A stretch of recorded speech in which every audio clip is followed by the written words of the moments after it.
আসসালামু আলাইকুম, সবাইকে স্বাগতম জানাচ্ছি। আজকে আমরা যে বিষয়টি নিয়ে কথা বলবো সেটি হলো ডাটা ভ্যালিডেশন। ডাটা ভ্যালিডেশন হলো তথ্যের বৈধতা নিয়ে আজকে আমরা কথা বলবো। আমরা যখন এক্সেলের মধ্যে ওয়ার্কশিটের মধ্যে আমরা ডাটা এন্ট্রি করি তখন কিছু বিষয় আমাদের খেয়াল রাখতে হবে বা রাখতে হয়। সেই বিষয়টি আজকে আপনাদের সামনে সহজভাবে উপস্থাপন করার চেষ্টা করব। আমরা জানি ডাটা ভ্যালিডেশন মানে কি সেই বিষয়টা আমরা প্রথমেই আমরা ফাইন্ড আউট করে নিচ্ছি। ডাটা ভ্যালিডেশন হলো যখন আমরা ডাটা এন্ট্রি করি, ডাটা এন্ট্রি করার সময় অনেক ভুল থাকতে পারে। এই জন্য আমরা ডাটা ভ্যালিডেশন নির্দেশনা দিয়ে ভুলের মাত্রা আমরা কমাইতে পারি, একেবারে জিরোতে নিয়ে আসতে পারি। এটার জন্য আমরা ডাটা ভ্যালিডেশন ব্যবহার করব। এবং এই নির্দেশনাটি দিয়ে যখন আমরা নির্দিষ্ট কোনো রেঞ্জ অথবা কোনো ধরনের ডাটা এন্ট্রি করব, সেটি একটা লিমিট আমরা দিতে পারি। যেমন আমরা হোল নাম্বারের মধ্যে আমরা দেখতে পাচ্ছি এখানে একটা লিমিট দিতে পারি, যেমন 0 থেকে একেবারে 100 পর্যন্ত এর ভিতরে যে ডিজিটগুলো আছে এগুলো এখানে এন্ট্রি করা যাবে, এর বাইরে কিছু এন্ট্রি করা যাবে না। এইভাবে আমরা আমাদের কোনো গড়কে কোনো সেলকে আমরা ফিক্সড করে দিতে পারি, সেটি হলো ডাটা ভ্যালিডেশন। আমরা এখানে কয়েকটি বিষয় আপনাদের জন্য এখানে রেখেছি। আমরা দেখতে পাচ্ছি হোল নাম্বার, তারপর টেক্সট লেংথ, তারপরে ডেট, তারপর ড্রপ ডাউন লিস্ট, তারপর ইনপুট মেসেজ। এই বেশ কয়েকটি বিষয় আপনাদের সামনে আমি সহজভাবে আলোচনা করার চেষ্টা করব। আর মূলত ডাটা ভ্যালিডেশন আমরা জানি যে অসাবধানতাবশত যাতে আমরা ভুল না হয় সেজন্য আমরা এটা ব্যবহার করতে পারি। যেমন আমার এই সেলের মধ্যে শুধু খালি নাম্বার এন্ট্রি করার কথা, এখানে আমি যাতে কোনো ধরনের টেক্সট, কোনো ধরনের ডেট, কোনো ধরনের ড্রপ ডাউন লিস্ট যাতে আমি এন্ট্রি না করতে পারি, সেই বিষয়টি হলো ডাটা ভ্যালিডেশন। তাহলে আপনাদেরকে আজকে আমি দেখাবো যে এক এক করে যে আসলে ডাটা ভ্যালিডেশন আপনারা কিভাবে আপনাদের এক্সেল ফাইল বা ওয়ার্কশিটের মধ্যে আপনারা কেমনে করবেন সেই বিষয়টা আমি আপনাদেরকে সরাসরি দেখানোর চেষ্টা করছি। আমরা দেখতে পাচ্ছি যে উপরে আমি কয়েকটি লিস্ট এবং একটা রেঞ্জ আমি এখানে অলরেডি করে রেখেছি। আমি একটা টেবিল অলরেডি তৈরি করে রেখেছি আপনাদের সুবিধার্থে। এখানে লেখা আছে হোল নাম্বার, তারপর লেখা আছে টেক্সট লেংথ, তারপর আছে ডেট, তারপর drop down list. Hold number, hold number যে মেসেজটা আমরা দেখতে পাচ্ছি সেটার গড়কে আমি প্রথমে সিলেক্ট করব। আমি সিলেক্ট করলাম।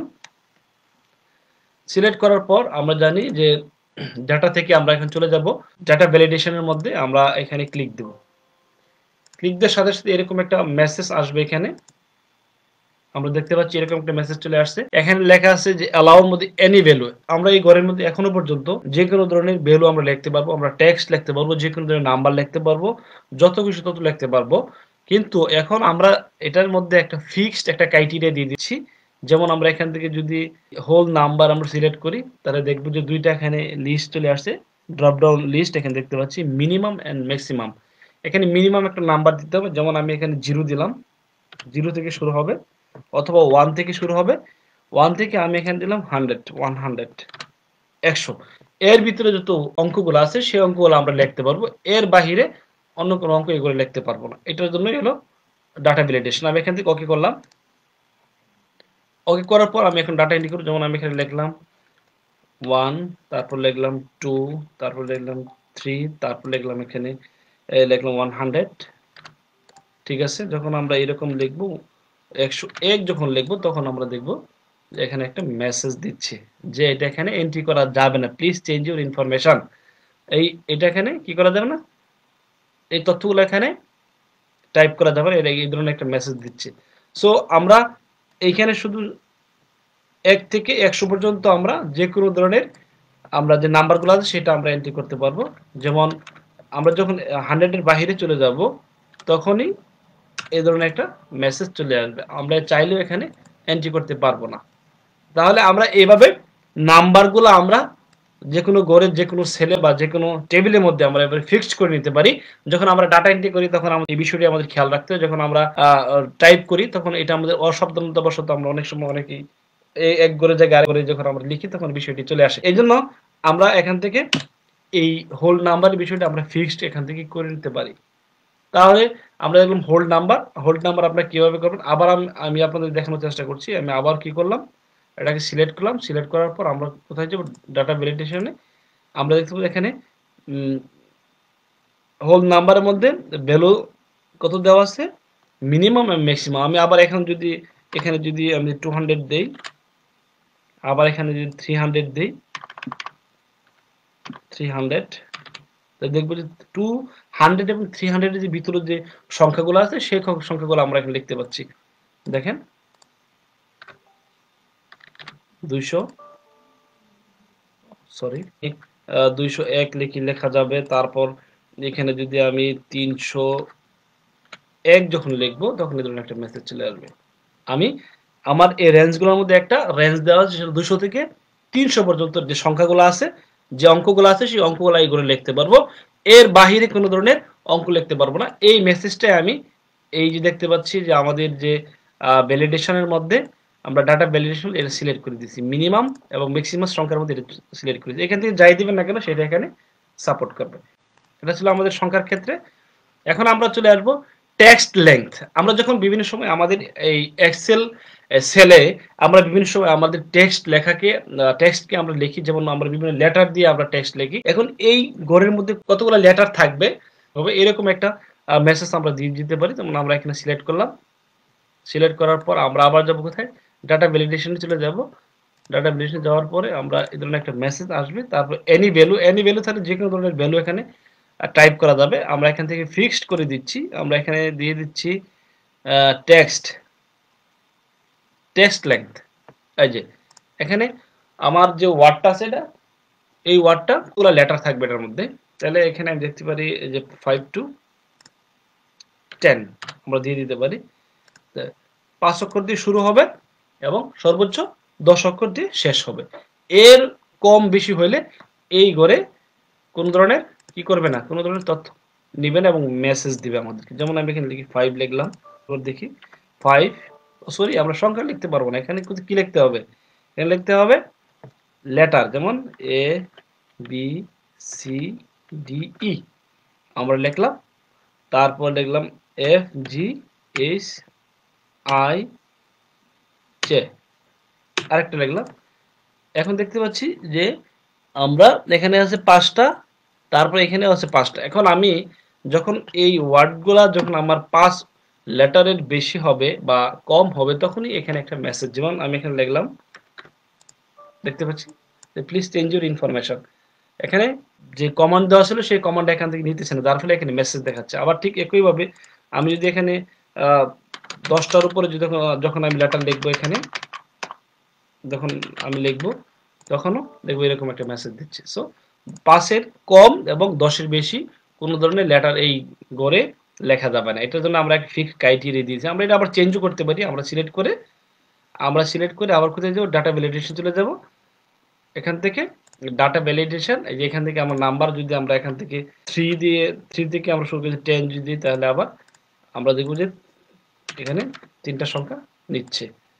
এইভাবে আমাদের এই ঘরগুলো, আমাদের টেক্সটগুলো আমরা এইভাবে আমরা ফিক্সড করে দিতে পারি।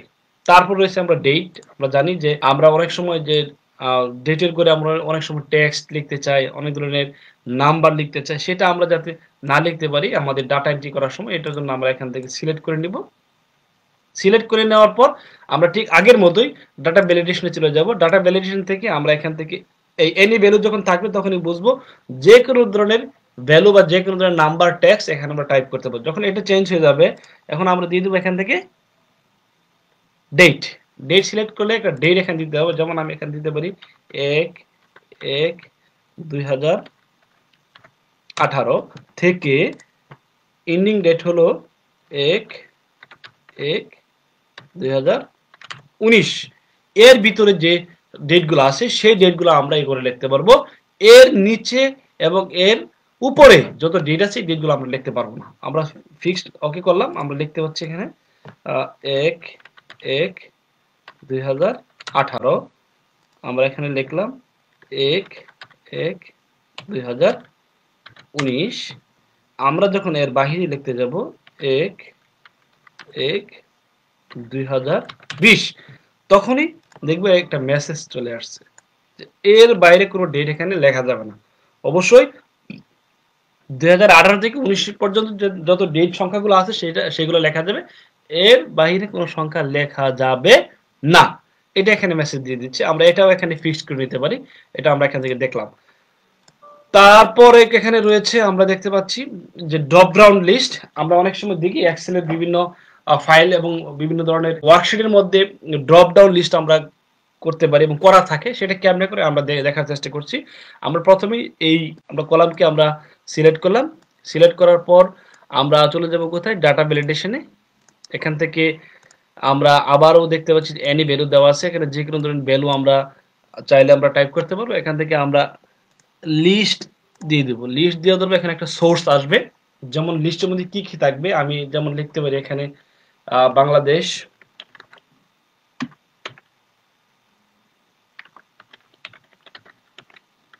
বাংলাদেশ লিখতে পারি, বাংলাদেশ, আবার কমা দিয়ে আমি লিখতে পারি ইন্ডিয়া, ইন্ডিয়া, তারপর আমি এখানে লিখতে পারি নেপাল, নেপাল, তারপর আমি এখানে লিখতে পারি যেমন সিঙ্গাপুর,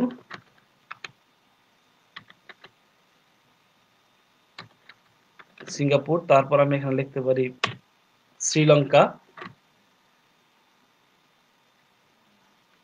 শ্রীলঙ্কা। এইভাবে আমরা লিখে দিতে পারি।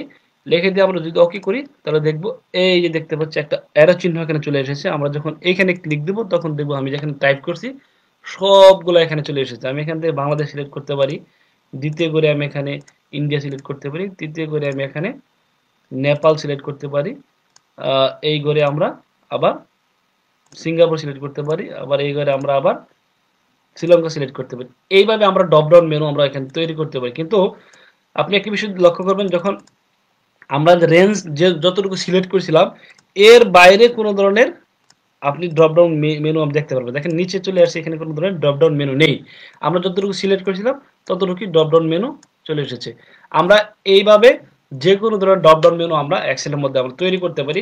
আবার আমরা আরেকভাবে ড্রপ ডাউন মেনু তৈরি করতে পারি। আমরা এটাকে আমরা এখান থেকে কেটে দিলাম, কেটে দেওয়ার পর আমরা আবার গেলাম ডাটা ভ্যালিডেশনে, তারপর রয়েছে লিস্ট, লিস্টের মধ্যে আমরা দেখতে পাচ্ছি যে একটা সোর্স রয়েছে। এই সোর্সে যখন আমরা ক্লিক দেবো তখন এইরকম একটা মেসেজ আসবে। তখন এটা যদি আমি সিলেক্ট করে দিই, সিলেক্ট করে যদি ওকে দেই তাহলে দেখবো যে সেল যে নাম্বারটা আছে সেটা এখানে নিয়ে এই সোর্সটা এখানে দেখাই দিচ্ছে। এটাও এখানে এই দেখতে পাচ্ছি একইভাবে আমরা যে আগে টাইপ করে দিয়েছিলাম এটা সিলেক্ট করে দিয়েছিলাম ডাটা রেঞ্জ দিয়ে, দেখতে পাচ্ছি এই যে এখানে ড্রপ ডাউন মেনু চলে এসেছে।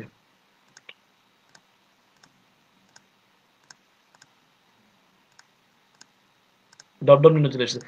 এখন এই এক্সেলের মধ্যে সবচেয়ে গুরুত্বপূর্ণ বিষয় হলো ডাটা ভ্যালিডেশন। আমরা যখন বিভিন্ন ধরনের ডাটা এন্ট্রি ফর্ম তৈরি করি, ডাটা এন্ট্রির জন্য একটা সক তৈরি করি, টেপ তৈরি করি, তখন এটার মধ্যে যদি আমরা ডাটা ভ্যালিডেশন দিয়ে নেই তাহলে আমাদের তথ্য ভুলের ক্ষেত্রে একেবারে অনেক অংশে কমে যাবে। আমাদের কোনো ধরনের ভুল হবে না, আমরা সঠিকভাবে তথ্য আমরা উপস্থাপন করতে পারবো, আমরা সুন্দরভাবে একটা শীট বা যে কোনো ধরনের ডাটা এন্ট্রি আমরা করতে পারবো। আরেকটি বিষয় আমরা দেখানোর চেষ্টা করব, যখন আমরা এখানে কোনো ধরনের ভুল মেসেজ যখন আসে তখন আমরা দেখি একটা মেসেজ আমরা দেখতে পাই, যেমন এই মেসেজটা আমরা এখান থেকে চেঞ্জ করে দিতে পারি। কিভাবে চেঞ্জ করব, আমরা দেখি not valid, please change your information, এখানে দেখাচ্ছে। এটা আমার মতো করে এখানে একটা মেসেজ দিতে পারি। কিভাবে দিব, আমি এই লেখাটাকে সিলেক্ট করলাম, সিলেক্ট করার পর আমরা এখানে চলে যাব ডাটা ভ্যালিডেশন।